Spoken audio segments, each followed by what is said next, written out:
All right, so the ceremony's getting ready to start. Just want to show you guys everyone that's here.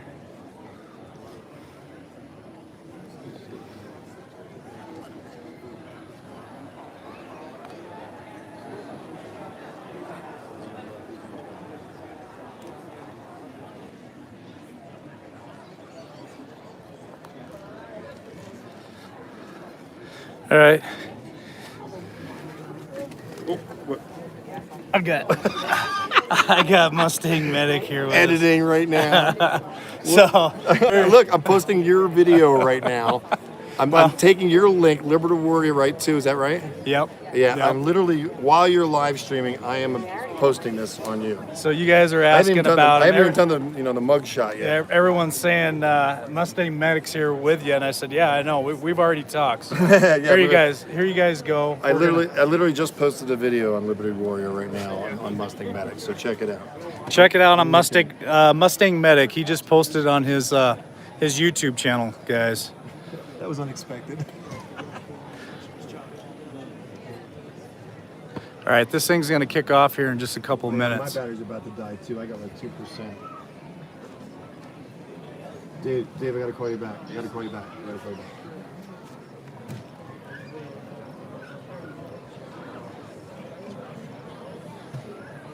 Hey, Dave. Hey, Susie. We got Liz. Liz is in the. Here's Liz right here. Let me show you Liz. There's Liz and her husband Mike. There's Mandy and Ben. Here's Alan and his wife. There's Noah. There's Elaine. There's Scad Warrior. Cold out, man. How do you know all of you?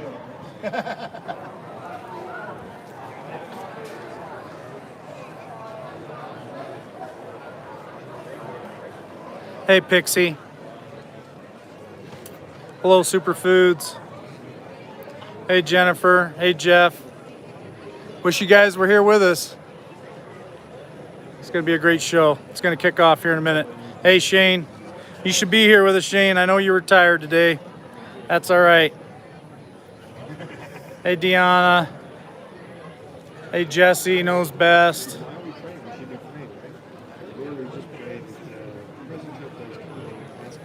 Hey, guys. All right. So I'm just waiting here in just a couple of minutes.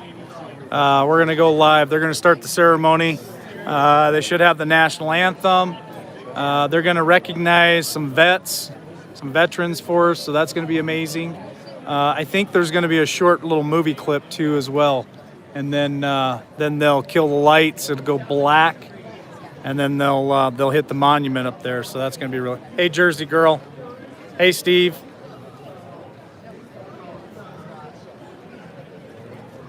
Hey, David. Joanna. Hey, Cindy. Hey, Lisa. Hey, Diamond. How you doing, Diamond? Lone Star.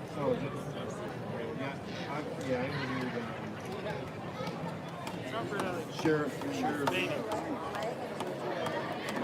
Mack. Sheriff Mack. I did. Who else did you interview the other guy? Cowboy Mack. Robert. Yeah, Robert.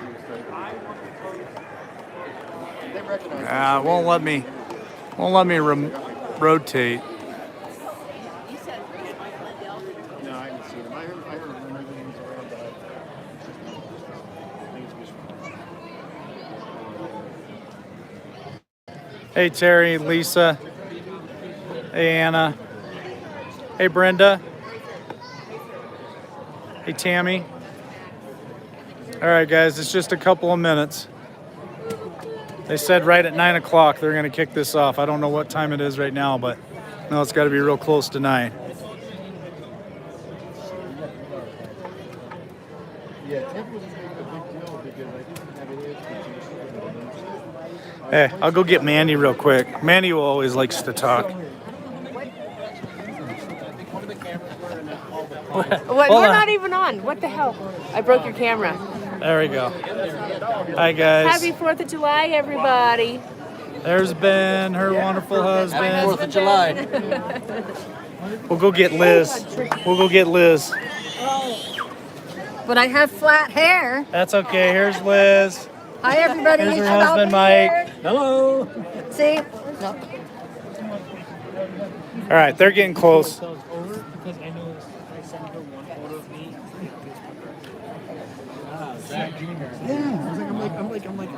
I'm a guy.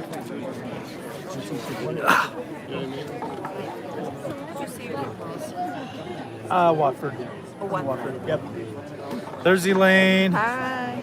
Hello. Happy 4th of July. Girlfriend. All right, guys. This thing should be kicking off here any minute. It's 2 till. So we got 2 minutes. So hang on with us. 2 more minutes. Two. Want to say something, Noah?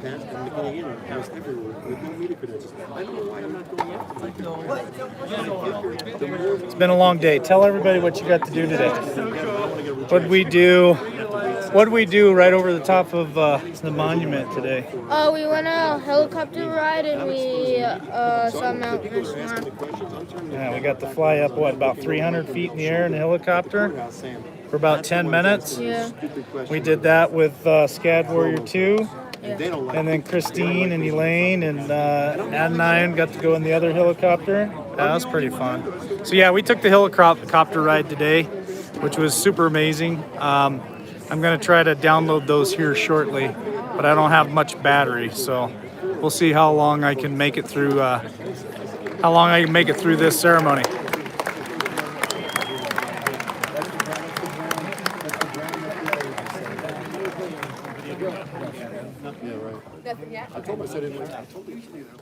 One thing all 4 men on this mountain have in common is that they each had to deal with conflict.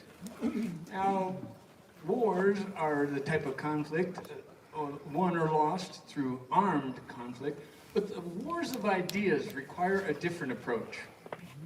I thought I'd share with you some excerpts from a letter that Thomas Jefferson wrote to his grandson, Thomas Jefferson Randolph, in an effort to provide the young man with the benefits of his years of experience as a statesman and a scholar. After some pleasantries and updates about family, he gets to the point of his letter. Thrown on a wide world, among entire strangers, without a friend or guardian to advise, so young too and with so little experience of mankind, your dangers are great, and still your safety must rest on yourself. A determination never to do what is wrong, prudence and good humor will go far towards securing you to the estimation of the world. His focus in this opening paragraph is to help his grandson achieve a good reputation, for reputation was always important to Thomas Jefferson. As we can see from his opening paragraph, he wishes for his grandson to have a determination never to do what is wrong, prudence and good humor. From that we can see that Mr. Jefferson, in all his dealings in government and in life, was a man who strived to do what was right. He continues, thank you. I have mentioned good humor as one of the preservatives of our peace and tranquility. It is among the most effectual, and its effect is so well imitated and aided artificially by politeness that this also becomes an acquisition of first-rate value. In truth, politeness is artificial good humor. It covers the natural want of it and ends by rendering habitual a substitute nearly equivalent to the real virtue. It is the practice of sacrificing to those whom we meet in society all the little conveniences and preferences which will gratify them and deprive us of nothing worth a moment's consideration. It is a giving a pleasing and flattering turn to our expressions, which will conciliate others and make them pleased with us, as well as themselves. How cheap a price for the goodwill of another. Politeness being the imitation of good humor, and nearly equivalent in its value. Here again, Mr. Jefferson wishes for his grandson to be respectful and kind in order to earn the esteem of others. Thank you, Mr. Jefferson. Good advice.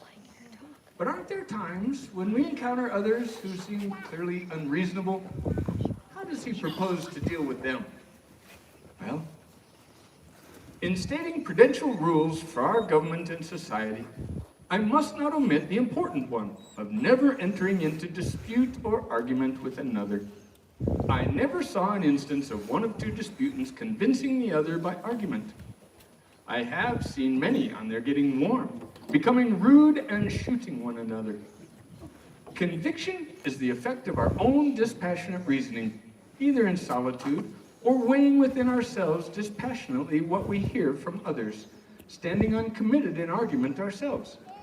It was one of the rules which above all others made Dr. Franklin the most amiable of men in society, never to contradict anybody. If he was urged to announce an opinion, he did it rather by asking questions, as if for information, or by suggesting doubts. Becoming warm and shooting one another? All too often we hear about arguments escalating into violence. And over what? How often does one person persuade another in the course of an argument? According to Thomas Jefferson, never. And did you notice the use of Dr. Benjamin Franklin as an example? Isn't he one of the most beloved of our founding fathers? Surely his wit and wisdom contribute to his everlasting reputation, but so too does his congeniality. So, if not through argument, how does he propose to deal with someone whose views differ so greatly from our own? He tells his grandson, "When I hear another express an opinion which is not mine, I say to myself, he has a right to his opinion as I to mine. Why should I question it?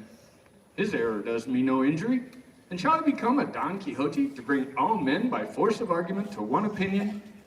If a fact be misstated, it is probable he is gratified by a belief of it, and I have no right to deprive him of the gratification. If he wants information, he will ask it, and then I will give it in measured terms. But if he still believes his own story and shows a desire to dispute the fact with me, I hear him and say nothing. It is his affair, not mine."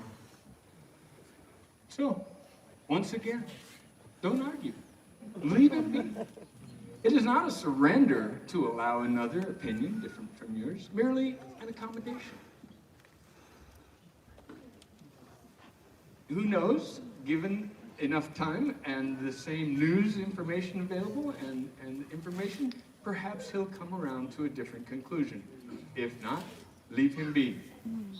He then tells his grandson how to deal with others who seek to impose their opinions upon him. Be a listener only. Keep within yourself and endeavor to establish with yourself the habit of silence, especially on politics. In the fevered state of our country, no good can ever result from any attempt to set one of these fiery zealots to rights, either in fact or principle. They are determined as to the facts they will believe and the opinions on which they will act. Get by them, therefore, as you would by an angry bull. It is not for a man of sense to dispute the road with such a beast.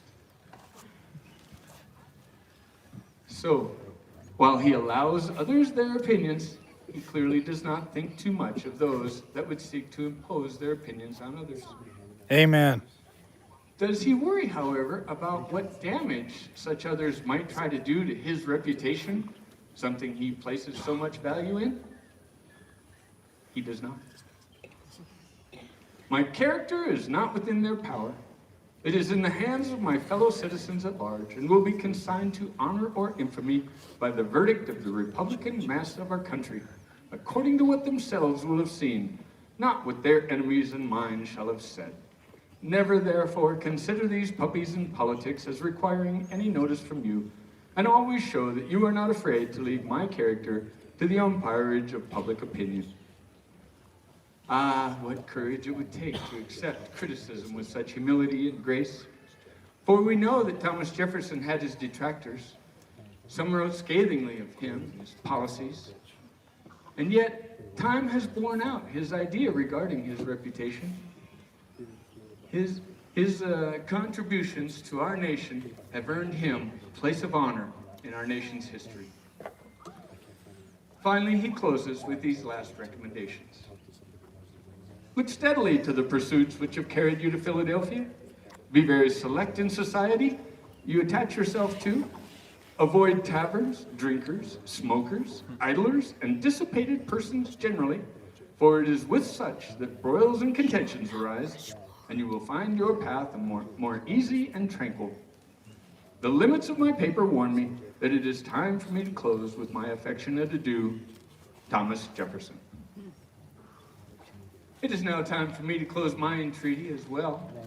I thank you for allowing me this time to share the opinions of a grandfather to his grandson.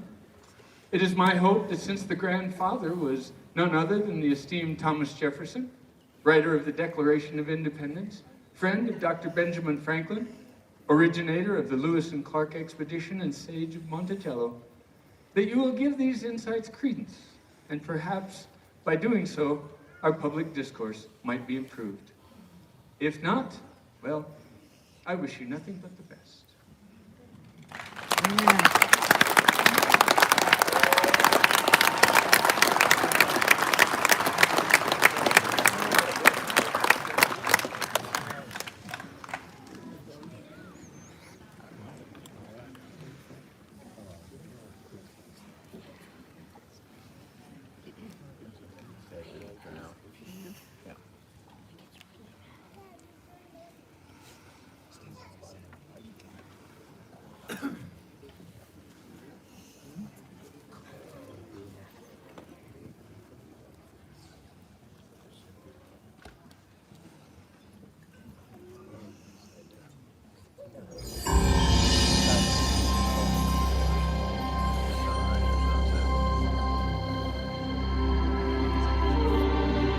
The United States of America.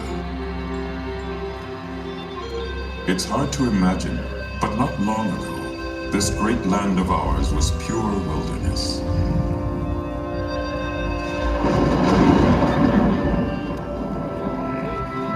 A place where millions of bison roamed freely throughout the plains.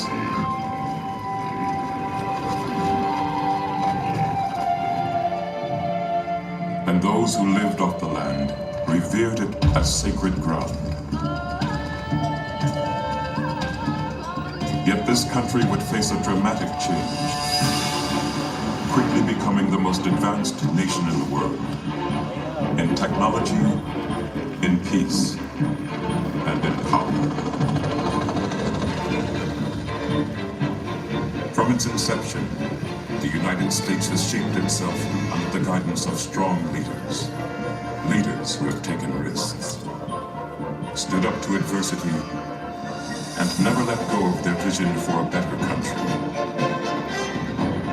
Mount Rushmore reminds us of them, and the countless Americans who have made great sacrifices to ensure the lasting legacy of our country. Freedom. We strived for it.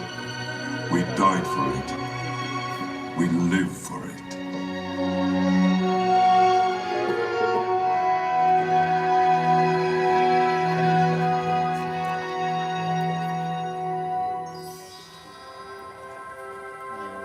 The year was 1923. The place, the Black Hills of South Dakota.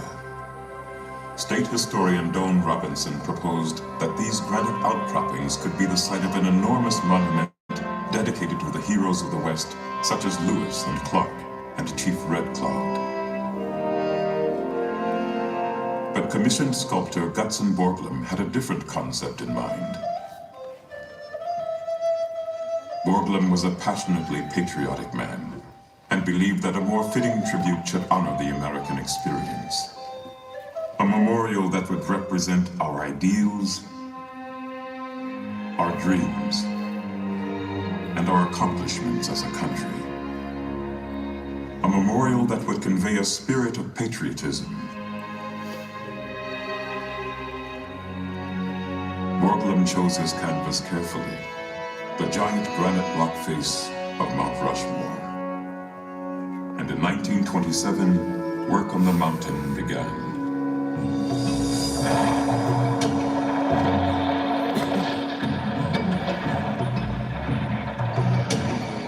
Borglum assembled a team of local miners, ranchers, and lumbermen to help with construction. The sculptor built a model of the presidents to serve as a guide. Every inch on the model represented 1 foot on the mountain. Year after year, Borglum and his crew hung perilously off the side of the mountain, drilling and blasting their way to reach granite solid enough for carving.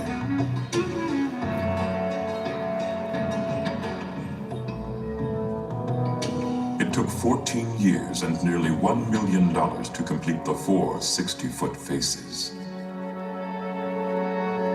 And even though the sculptor did not live to see the very final touches put into place, he was able to carry out his vision. 4 great Americans immortalized in stone,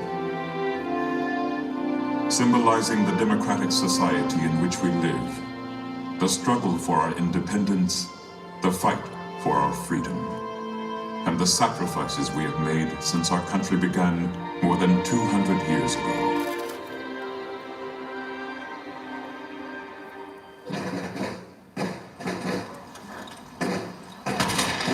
It was a time of rebellion and of war. It began as an uprising against British rule and turned into a full-fledged crusade for personal freedom and national independence. The American Revolution. From 1775 to 1783, up to 250,000 patriots engaged in battle. Even during the toughest times, when the Continental Army seemed undisciplined and ill-equipped, one man's courage and determination ultimately led the troops to victory over the British. The future father of our country, George Washington.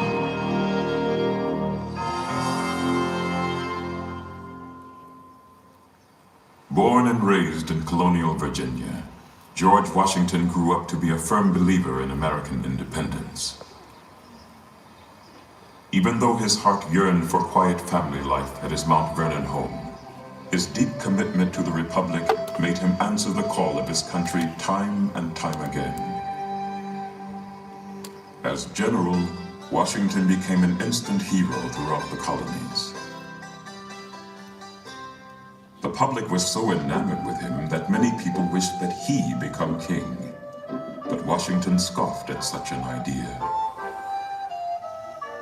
The army must serve the country, but not rule it. Express your utmost horror and detestation of the man who wishes to overturn the liberties of our country. George Washington, 1783.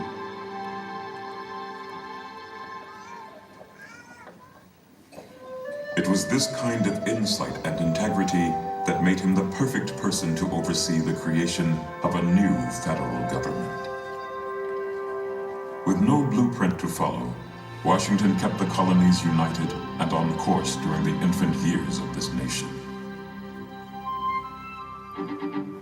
And after ratification of the Constitution, when he was unanimously elected first President of the United States, Washington was keenly aware that he was laying down the framework for future presidents to follow. Washington's legacy is that of a man who was first in war, first in peace, and first in the hearts of his countrymen. In his inaugural address, he spoke of the task that lay before this new nation. The preservation of the sacred fire of liberty and the destiny of the Republican model of government are justly considered as deeply, perhaps as finally staked, on the experiment entrusted to the hands of the American people. George Washington, 1789. George Washington welded this union, but it would take another great visionary to expand it. Thomas Jefferson, 3rd President of the United States. We hold these truths to be self-evident, that all men are created equal, that they are endowed by their Creator with certain unalienable rights. That among these are life, liberty, and the pursuit of happiness. Thomas Jefferson, 1776. Thomas Jefferson was the voice of the American people, inspiring patriots with his carefully crafted words written in the Declaration of Independence, the document that gave birth to our nation. It was also Jefferson who fought for religious freedom and the democratic notion that people should have a say in government, two very American principles we cherish today.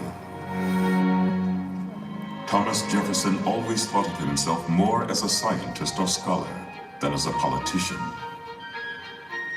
And it was this quest for knowledge that played a role in the greatest achievement of his presidency. In 1803, Jefferson acquired the French lands west of the Mississippi and the Louisiana Purchase, which doubled the size of the country. In an effort to find out what America now owned, Jefferson sent Meriwether Lewis and William Clark on their famous expedition out west. It was an exciting time of discovery for new Americans. However, what was good for a growing nation was not necessarily good for its original inhabitants.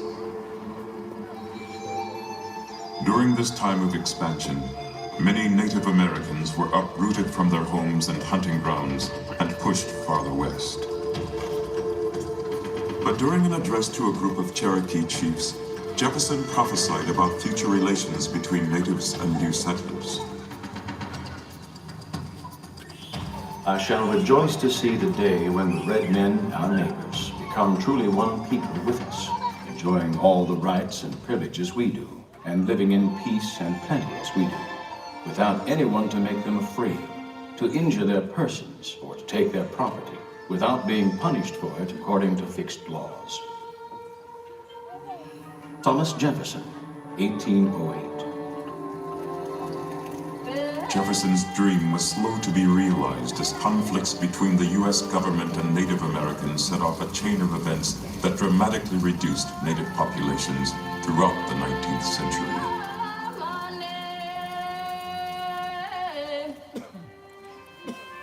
Thomas Jefferson believed in the promise of America and had faith in the American people.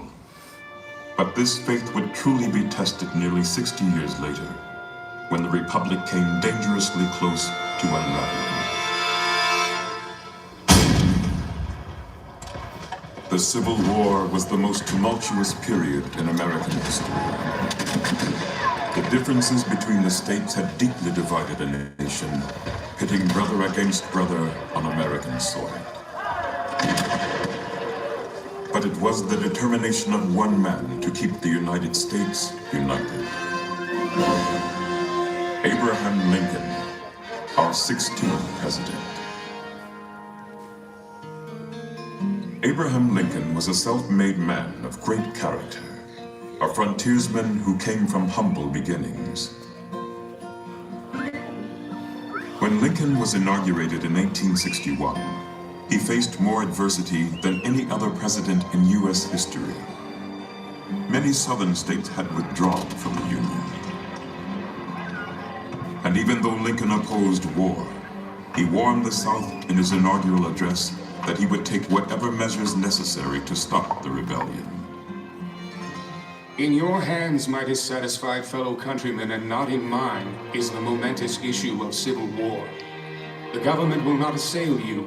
You have no oath registered in heaven to destroy the government, while I shall have the most solemn one, to preserve, protect, and defend it. Abraham Lincoln, 1861. The Civil War raged on for 4 brutal years. But Lincoln stuck to his commitment to democracy. His main objective was to save the Union, and he also strongly believed in freedom for all Americans. Until slavery was abolished, Lincoln felt the U.S. could never truly be the home of the free. Lincoln's Emancipation Proclamation began the process that ended the evils of slavery forever.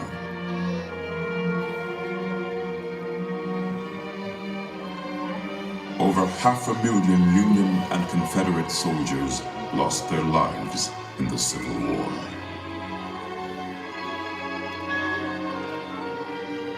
But during his famous Gettysburg Address, Lincoln reminded the American people what this war was really all about. That we here highly resolve that these dead should not have died in vain, that this nation under God shall have a new birth of freedom, and that this government of the people, by the people, for the people, shall not perish from the earth. Abraham Lincoln, 1863. Over the next 50 years, the United States would go through a dramatic transformation.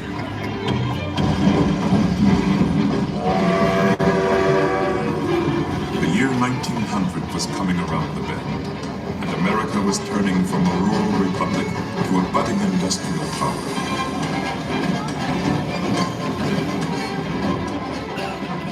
It was clear that this new century, which burst with hope, needed a fresh start and a fresh approach. It was Theodore Roosevelt, our 26th president, who led the way. Is America a weakling? To shrink from the work of the great world powers? No! The young giant of the West stands on a continent and clasps the crest of an ocean in either hand. Our nation, glorious in youth and strength, looks into the future with eager eyes and rejoices as a strong man to run a race.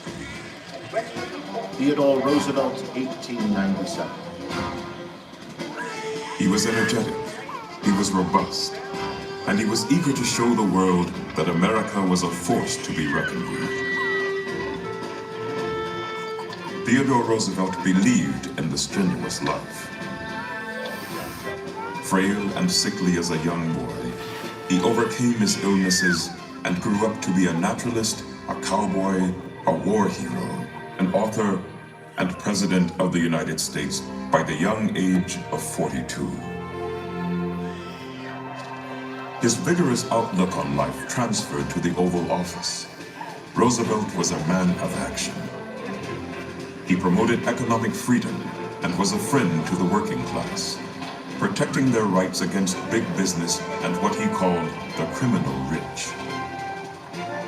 Roosevelt also expanded the country's power abroad. It was his support of the 1903 revolution in Panama that led the U.S. to acquire territory for the construction of the Panama Canal. This massive undertaking not only created a valuable link between the Atlantic and Pacific Oceans, but it put the United States on the map in world politics. Yet, Roosevelt may be known best for his passion for the outdoors. He was vocal about conservation, and through the power of his presidency, he provided federal protection for almost 230 million acres of land. To waste, to destroy our natural resources, to skin and exhaust the land instead of using it so as to increase its usefulness, will result in undermining in the days of our children the very prosperity which we ought by right to hand down to them amplified and developed. Theodore Roosevelt, 1907. The pursuit of the American dream did not end with Theodore Roosevelt's term. Instead, it has carried us into the 21st century.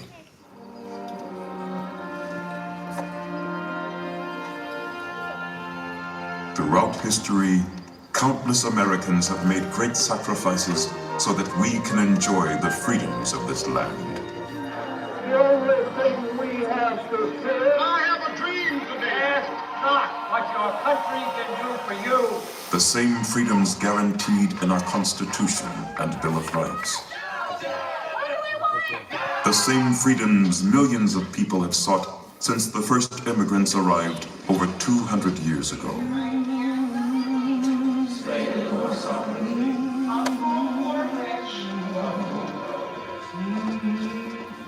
Anselm Borglum reminds us of this with his timeless memorial. 4 Americans representing the birth, growth, preservation, and development of this country. All embodying the spirit of our nation. All advocates of freedom, dignity, and the ideals of American life. But they changed the flag part. That's like that.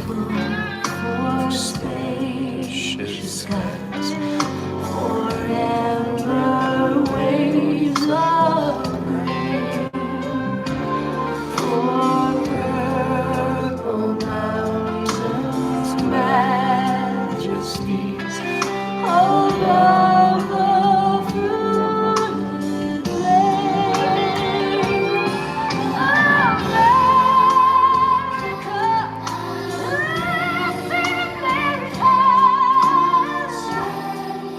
God set his rays on me, the crown that good with brotherhood, from sea to shining.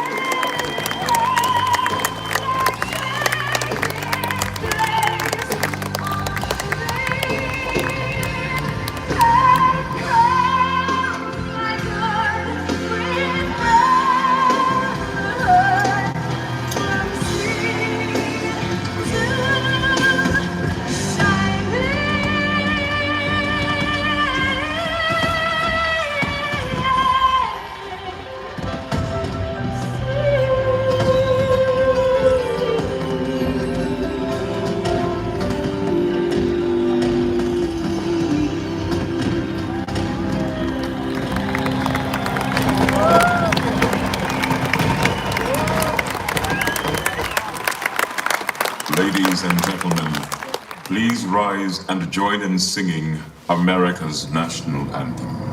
Oh, faith, can you see my Lord's early light? What's the burning within that twilight's last gleaming, whose dark stripes and bright stars through the perilous fight, for the brand was washed, was the gallantly screaming, and the rockets that glare, was bursting in air, gave proof through the night that our flag was still there. Oh, say does that star-spangled banner yet wave? For the land of the free and the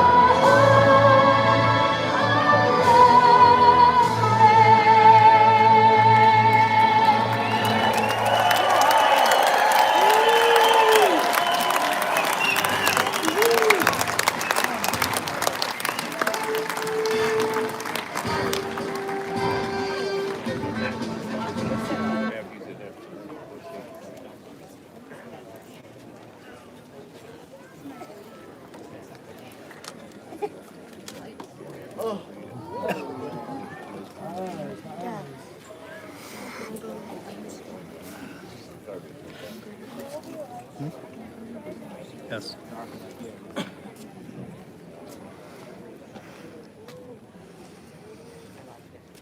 At this time, I invite all military personnel, past and present, to the stage, please.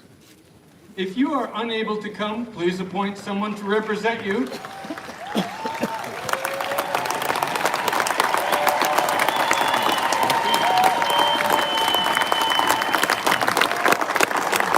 I also invite those who have lost a loved one in military service to consider sending a representative forward.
Thanks for your service.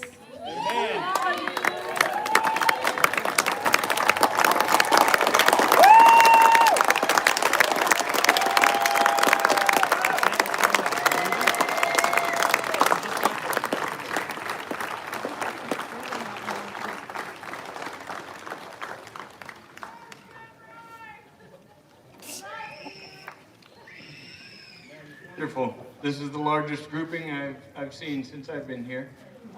I will need.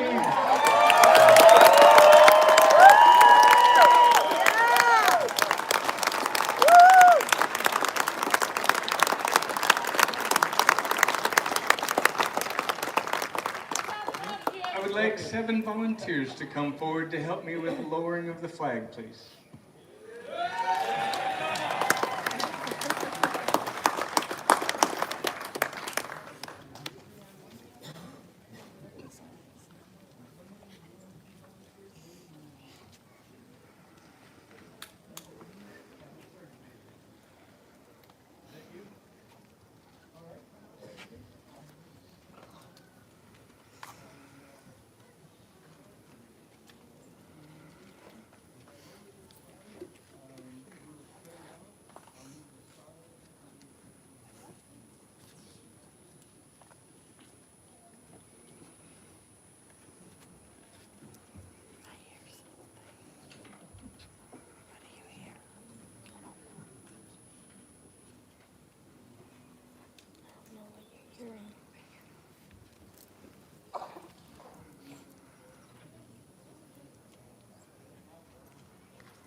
Ladies and gentlemen of the audience, to conclude our ceremony, most of these men and women have never met each other, and yet tonight they are bonded together on stage. For most, this is the only public recognition they will ever receive for their willingness to serve. As they rejoin their families, let's show them how we feel about them with another round of heartfelt applause.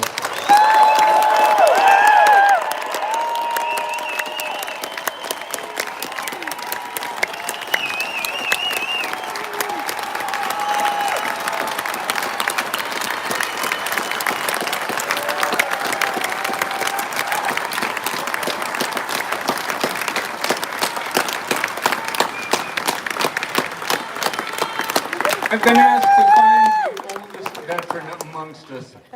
Anyone over 80, please. How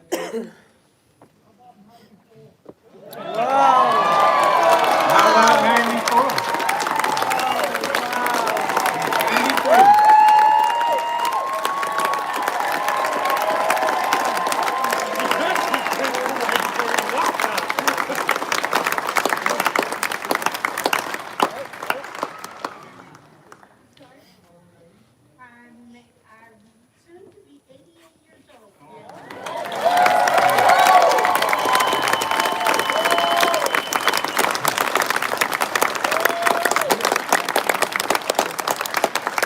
Thank you all for your service. Thank you for joining us this evening and making this evening even more special.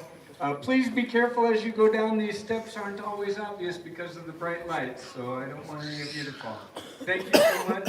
This does conclude our evening ceremony. Thank you, ladies and gentlemen.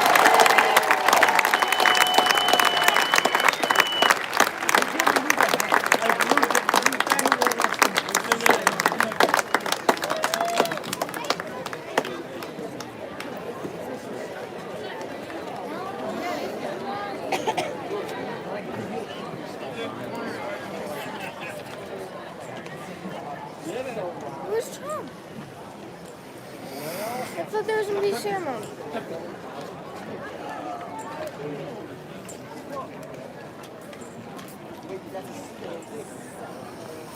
All right, folks. I guess that concludes the ceremony. So we're gonna head home for the night. No guest surprises, no fireworks, but a lot of love for our servicemen and women out there. So hope you guys enjoyed the show. I think my phone's about dead, but it was well worth the trip to celebrate our Independence Day. That's so very important to us. So, love you guys. Have a great night. We'll catch you again tomorrow evening, 8 Eastern, 7 Central. Good night, everyone.